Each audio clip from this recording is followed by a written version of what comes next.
Kembali lagi di Cahaya Hati Indonesia. Pemirsa semua, kita saatnya akan mendengarkan tausiah dari guru kita. Insya Allah beliau akan memaparkan tema berpikir sebelum bertindak, yang insya Allah akan disampaikan oleh Ustadz Randy Tanjung. Bu, ya. Bu, ya, ya, ya.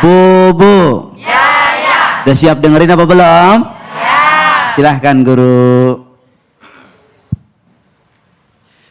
Bismillahirrahmanirrahim. Assalamualaikum warahmatullahi wabarakatuh.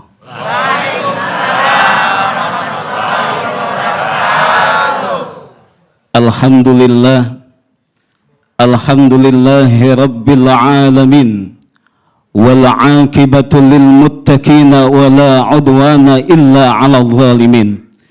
Asyhadu an la ilaha illallah wahdahu la syarikalah, wa asyhadu anna sayyidana wa nabiyyana Muhammadan abduhu wa rasuluhu la nabiyya ba'dah.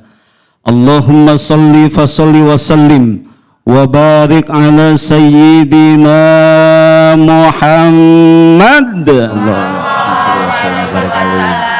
wa ala alihi wa ashabihi ajma'in, amma ba'du. Para pemirsa Cahaya Hati Indonesia iNews TV yang mudah-mudahan dimuliakan oleh Allah Subhanahu wa taala, para kiai dan juga para jamaah Masjid Al-Kausar yang mudah-mudahan dalam keadaan sehat walafiat. Amin. Bu. Ya. Bu. Bu. Ya, ya, ya. Pak. Ya. Sehat? Alhamdulillah. Alhamdulillah. Tema kita pada kesempatan yang berbahagia ini adalah berpikir sebelum bertindak.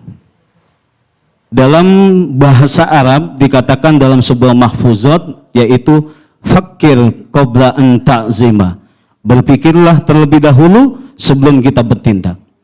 Berapa banyak kekacauan, berapa banyak ketidakharmonisan di dalam rumah tangga terjadi lantaran kita mungkin lebih banyak menggunakan hawa nafsu ketimbang akal pikiran kita. Sehingga apa? Lisan kita terpeleset. Sehingga apa? Lisan kita kurang baik untuk mengucapkan sesuatu yang sekiranya dapat bermanfaat atau tidak. Makanya dikatakan salamatul insan fi hifzil lisan. Selamatnya manusia tergantung kepada penjagaan lisannya. Bahkan Rasulullah sallallahu alaihi wasallam bersabda, "Man kana yu'minu billahi wal yaumil akhir falyakul khairan aw liyasmut." Barang siapa yang beriman kepada Allah Subhanahu wa taala dan juga kepada hari akhir, maka dia harus dapat berkata dengan baik. Kalau seandainya tidak bisa mengucapkan perkataan yang baik, maka lebih baik diam. Bu, Bu, kalau nggak bisa ngomong yang baik, kalau nggak bisa ngomong yang benar, lebih baik diam. Nih kayak bapak-bapak enak. Bapak mah nggak banyak ngomong ya Pak ya. Bapak-bapak kalau ditanya, Pak mau kemana Pak? Ini Ustadz, saya mau ke masjid. Cukup jawabnya. Ditanya satu, jawabnya satu. Nggak kayak ibu-ibu Pak. Kalau ditanya ibu-ibu, Bu, Ibu mau kemana? Ini Pak Ustadz, saya mau ke pasar. Masya Allah Pak Ustadz, di pasar sekarang serba sulit, minyak lagi langka segala macam. Malah kesononya juga ini cabai juga susah, tomat juga susah, semuanya dibacain. Itu ibu-ibu Pak. Ya, makanya kalau seandainya kita ini ingin memberikan sesuatu, maka haruslah dipikir lebih dahulu. Ya, betapa manusia yang beriman kepada Allah, dia bisa bahagia kehidupannya lantaran ia bisa menjaga lisannya. Maka di kehidupan kita sehari-hari ini kita berpikir bagaimana caranya supaya agar kehidupan kita ini bisa bermanfaat untuk orang banyak. Khairun nas anfa'uhum linnas. Sebaik-baiknya manusia yaitu yang punya manfaat bagi orang banyak. Makanya Bu, kalau seandainya di rumah tangga berpikir dulu, ini ucapan saya kira-kira nyakitin suami apa tidak? Ya Bu ya? Bu, sayang sama suami? Sayang banget enggak? Ngomong yang baik. Pak, sayang sama bininya? Ngomong yang baik. Kalau udah bicaranya baik, insya Allah nggak bakal terjadi kekacauan di rumah tangga. Mau berantem, ganti. Jangan bicara yang tidak baik, ganti dengan sholawat. Ibu punya suami, namanya Pak Ahmad. Dia sholawatan. Pak Ahmad ada sini? Wah, kebetulan. Ya, iya. Bapak, daripada kita berantem, lebih baik kita sholawat. Namanya Ahmad. Ahmad ya habibi, Ahmad ya habibi, Ahmad ya habibi, ya habibi, salam alaika, salam alaika. Dijawab sama suaminya, bininya namanya Rodia. Rodia. Kira-kira jadi nggak berantem tuh? Nggak jadi, malah bikin grup qasidah. Masya Allah. Inilah perlunya kita bagaimana ketika kita sebelum bertindak. Ya, inilah perlunya bagaimana sebelum kita melakukan apapun kita pikir bahwasanya Allah ini ridho apa tidak sama kita. Apa yang kita lakukan ini sekiranya Allah ini senang atau tidak. Yang saya lakukan ini kira-kira nyakitin orang lain atau tidak. Kalaulah setiap hari kita telah berpikir demikian, apa yang kita lakukan jangan sampai menyakiti orang lain, jangan sampai menyakiti keluarga kita, jangan sampai menyakiti orang tua kita, jangan sampai menyakiti orang lain, yakinlah bahwasanya kehidupan kita akan tenang. Alhamdulillah. Bu. Ya. Bu. Capek kita kalau seandainya kita hidup bertetangga ribut mulu. Betul nggak? Betul. Ibu jaga ucapan dengan suami. Ini ibu-ibu kalau lagi mau ngaji aja terkadang suka nggak baik ngomong sama suami. Ibu kalau mau ngaji jangan suka bikin dosa. Tahu ibu-ibu yang suka bikin dosa ketika ngaji? Bang, saya mau ngaji bang. Jemuran angkatin tuh ya bang ya. Suaminya sudah ya. Masya Allah. Terkadang ibu lagi ngaji disiapin Pak yang namanya konsumsi, ada kotak segala macam. Ini lisan kita ini terkadang suka kepleset. Makan itu makanan, ketika dimakan, kok begini amat ya rasanya ya. Nanya sama yang sebelah, ini siapa sih yang bikin? Oh itu dia yang bikin. Oh emang kalau dia yang bikin, wah pokoknya serba ini mahalnya doang. Itu satu baris bikin dosa semua. Bu, Bu, jangan ya. Jangan ya.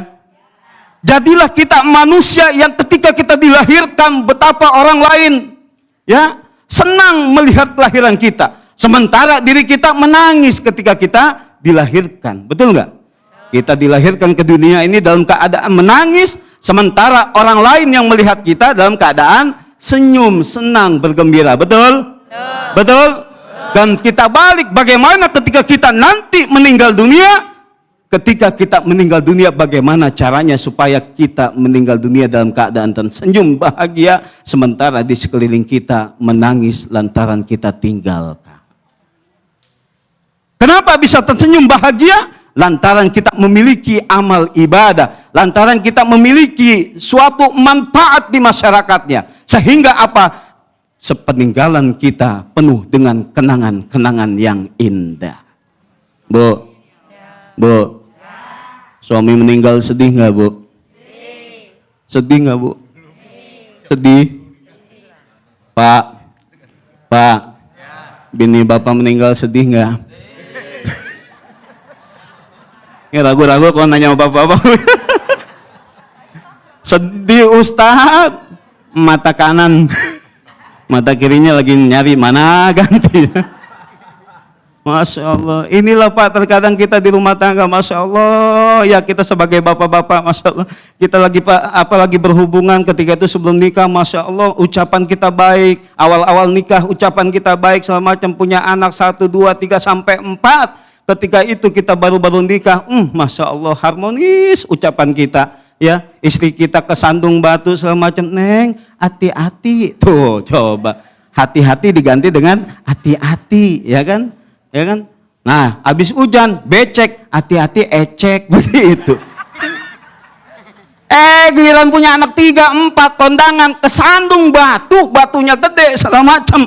Dibilangnya apa sama bininya? Mata lu di mana? Ya, inilah terkadang ucapan kita ini tidak kita bisa jaga. Oleh karena itu, melalui tema ini, kita mengajak khusus untuk diri saya pribadi dan umumnya kepada kaum muslimin semua, para hadirin semuanya, mudah-mudahan kita bisa menjaga lisan kita, bisa menjaga pemikiran kita sebelum kita bertindak. Bagaimana Allah Subhanahu wa Ta'ala ridhokah dengan apa yang kita lakukan, bagaimana supaya lisan kita, apapun yang akan kita lakukan, sekiranya bisa enggak kita tidak bisa menyakiti, jangan sampai menyakiti orang lain, jangan sampai menyakiti hati-hati para keluarga kita, tetangga kita, atau lingkungan kita. Mudah-mudahan Allah Subhanahu wa Ta'ala membimbing kita semua. Amin. Amin ya Allah ya Rabbal Alamin. Masya Allah, tabarakallah. Terima kasih Guru Randi Tanjung yang luar biasa, telah banyak memaparkan ilmu buat kita semua. Alhamdulillah. Seneng apa enggak, Bu? Seneng enggak, Pak? Paham apa enggak? Oh, ibu-ibu, bapak-bapak saking fahamnya sampai pengen bertanya sama guru. Ada yang mau nanya? Ada? Silahkan. Assalamualaikum warahmatullahi wabarakatuh. Waalaikumsalam warahmatullahi wabarakatuh. Saya Haji Mustafa, Pak Ustadz. Baik. Dari Jemaah Masjid Al-Kausar mau bertanya. Ya. Dalam keadaan terdesak dan tidak bisa berpikir, apakah kita salah, Pak Ustadz? Baik. Demikian pertanyaan. Terima kasih. Assalamualaikum warahmatullahi wabarakatuh. Waalaikumsalam warahmatullahi wabarakatuh. Silahkan guru dijawab ketika bingung. Bagaimana guru? Baik. Dalam kondisi kita terdesak atau darurat, itu boleh kita melakukan, ketika kita melakukan kesalahan, bisa kita beristighfar kepada Allah Subhanahu wa Ta'ala karena melakukan kekhilafan, karena terdesak kita, karena dalam kondisi yang darurat. Akan tetapi gunakanlah akal kita lebih utama ketimbang hawa nafsu kita, sehingga apapun yang ketika akal bicarakan itu sudah pasti baik, Pak, ya. Kalau akal kita yang berbicara, hati nurani kita yang berbicara, pada dasarnya hati dan akal kita ini menuntun kepada kebaikan. Insya Allah dalam kondisi terdesak, maka kita tidak salah. Insya Allah ini dalam kategori yang dimaafkan oleh Allah Subhanahu wa Ta'ala. Dan ketika kita menyadari itu, maka kita bertobat mohon ampun kepada Allah Subhanahu wa Ta'ala. Masya Allah, tabarakallah, luar biasa guru, begitu jelas apa yang menjadi jawaban beliau. Mudah-mudahan kita bisa lebih hati-hati untuk bertindak dan perlu berpikir dulu. Amin ya Rabbal. Pemirsa Cahayati Indonesia, setelah ini kita akan ngaji yuk bersama guru kita Ustadz Munawir Ngacir. Jangan kemana-mana, tetap di Cahaya Hati Indonesia.